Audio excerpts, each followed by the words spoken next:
আসসালামু আলাইকুম প্রিয় শিক্ষার্থীরা, আজকে আমরা নরমালাইজেশন বা নরমায়ন করব। একটা ফাংশন, আমাদেরকে ওয়েভ ফাংশন দেওয়া আছে, আমরা এই ওয়েভ ফাংশনে কিভাবে নরমালাইজেশন করতে হয় সেটা দেখব। প্রথমেই আমরা জানি যে ওয়েভ ফাংশনের নরমালাইজেশনের জন্য নরমালাইজেশনের যে কন্ডিশন সেটা লিখে নিতে হবে। তো নরমালাইজেশনের কন্ডিশন হচ্ছে, এখানে লেখো যে নরমায়নের শর্ত। নরমায়নের শর্ত কি শর্ত? শর্তটা হচ্ছে ইনফিনিটি থেকে -ইনফিনিটি থেকে +ইনফিনিটি পর্যন্ত ইন্টিগ্রেশনটা হবে সাই স্টার সাই ডিএক্স। এই ইন্টিগ্রেশনের রেজাল্টটা হবে 1। এটা আসলে probability distribution, probability total probability হবে 1। সো এটা এক্স এর ফাংশন, এটাও এক্স এর ফাংশন।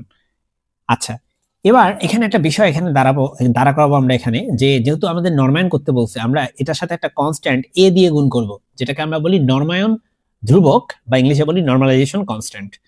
সো আমরা ধরি আমাদের যে সাই আছে, এই সাই হচ্ছে a into e to the power minus sigma square x square by 2 ধরে নিব।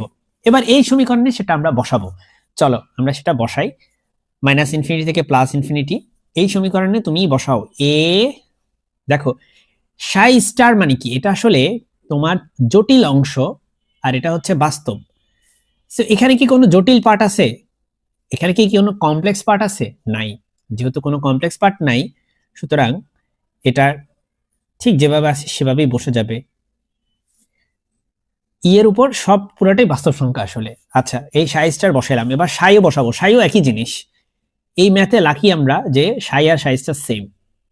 ঠিক আছে, লাকি না আনলাকি সেটা আসলে পরেই বলা যাবে। আসলে মনে হচ্ছে লাকি, কারণ এই ম্যাথটা অনেক ছোট। ঠিক আছে, সো এখন আমরা যেটা করব, আমরা এখানে হচ্ছে এ আর এ দুইটা কনস্ট্যান্ট গুণ করলে হবে এ স্কোয়ার। এটাকে আমরা ইন্টিগ্রেশনের বাইরে নিয়ে আসবো যেহেতু এটা কনস্ট্যান্ট, সেজন্য।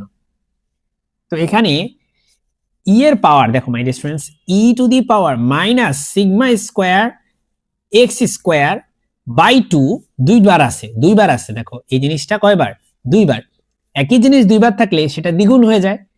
আর সেই 2 আর এই 2 কাটা, আমি আশা করি বুঝাইতে পারতেছি। আচ্ছা আমি লিখি, এক কাজ করি, আমি এখানে লিখে দিই, যারা বুঝতে পারবা না তাদের জন্য।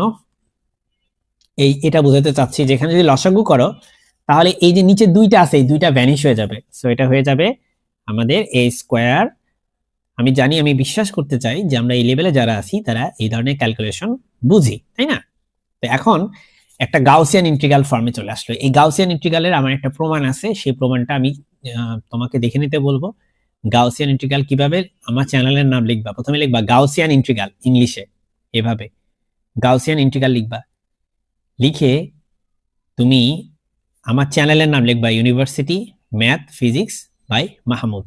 ওকে, এটা পুরোটা লিখবা। লিখলে দেখবা যে পুরো ভিডিওটা চলে আসছে। ওই ভিডিওটা শুধুমাত্র তারাই দেখবা যারা গাউসিয়ান ইন্টিগ্রালের প্রমাণ দেখতে চাও। ঠিক আছে, আর যারা প্রমাণে বিশ্বাসী না, কোনো সমস্যা নেই, তুমি এই ম্যাথে কন্টিনিউ করো, ম্যাথে ফোকাস করো। সো এখন দেখো এখানে এ স্কোয়ার। ওকে, এই জিনিসটা কি মাই ডিয়ার স্টুডেন্টস? গাউসিয়ান ইন্টিগ্রালের যেই সূত্রটা, সেই সূত্রটা আমরা এখন এখানে লিখবো। তো এখন মাই ডিয়ার স্টুডেন্টস, আমি গাউসিয়ান ইন্টিগ্রালটা ফর্মুলাটা লিখে নিছি আগেই। সো এই ফর্মুলাটা, এটাই প্রমাণের কথাই বলছি, যে প্রমাণটা যদি তোমরা আসলে দেখতে চাও তাহলে আমার ভিডিওটা দেখতে পারো। এটা আসলে চয়েস তোমাদের, ঠিক আছে? দেখলে দেখবা, না দেখলে নাই, কোনো সমস্যা নেই, তাতে এই ম্যাথে কোনো প্রভাব পড়বে না। আচ্ছা, তো এই ফর্মুলাটা দেখো, এটা খেয়াল করো। এক্স স্কোয়ার মিলে গেছে, ই টু দি পাওয়ার মাইনাসে মাইনাসে মিলে গেছে। তাহলে এর জায়গায় বসে আছে সিগমা স্কোয়ার, এর জায়গায় সিগমা স্কোয়ার বসে আছে। তাহলে তুমি ফর্মুলাটা লেখো, এই যে রুট ওভার পাই। দেখো এর জায়গায় কে বসে আছে, আমি আবারও বলছি, এক্স স্কোয়ার মিলে গেছে, মাইনাসে মাইনাসে মিলে গেছে। তাহলে এর জায়গায় বসে আছে সিগমা স্কোয়ার, এর জায়গায় তুমি সুন্দর করে সিগমা স্কোয়ারটা বসিয়ে দাও। ওকে, আর ডান পাশে আমাদের আছে 1। তাহলে এই পুরো যে ইন্টিগ্রালটা, এই ইন্টিগ্রালটার রেজাল্ট আমরা কি করলাম, আমরা এখানে বসিয়ে দিলাম। তো এখান থেকে আমরা দেখতে পাচ্ছি যে এ স্কোয়ার ইন্টু, দেখো এটা হচ্ছে রুট পাই, আর নিচে আছে সিগমা স্কোয়ার, আর রুট কাটা দিলে এখানে শুধু সিগমা থাকে, তাই না? শুধু সিগমা থাকে। তাহলে এখান থেকে আমরা এ স্কোয়ার ইকুয়াল টু লিখতে পারি সিগমা বাই রুট পাই, অথবা তুমি এ ইকুয়াল টু লিখতে পারো সিগমা বাই রুট পাই তার উপর পাওয়ার হাফ, এভাবে লিখতে পারো। তার উপর পাওয়ার হাফ লিখতে পারো, অথবা পুরোটার উপর একটা স্কোয়ার রুট দিতে পারো। তো এবার হচ্ছে আমরা মূলত নরমায়ন যে ধ্রুবকটা সেটা কিন্তু বের করে ফেলছি। কেউ যদি তোমরা আসলে চাও তাহলে এটাকে এভাবে লিখতে পারো, আমি আবারও বলছি, এটা আসলে তোমাদের চয়েস, তুমি এভাবে লিখবা কি লিখবা না। আমার কাছে তো এটাই বেশি ভালো লাগতেছে।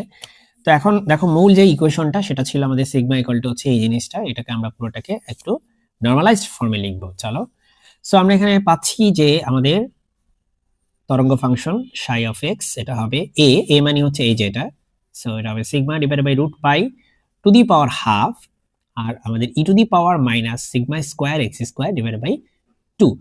এই হচ্ছে আমাদের সম্পূর্ণ সলিউশন। সরি, এতক্ষণ তুমি এই পার্টটা দেখতে পাওনি। এই যে এটা হচ্ছে আমাদের সম্পূর্ণ সলিউশন। আজকে ভিডিওটি পর্যন্তই। আসসালামু আলাইকুম।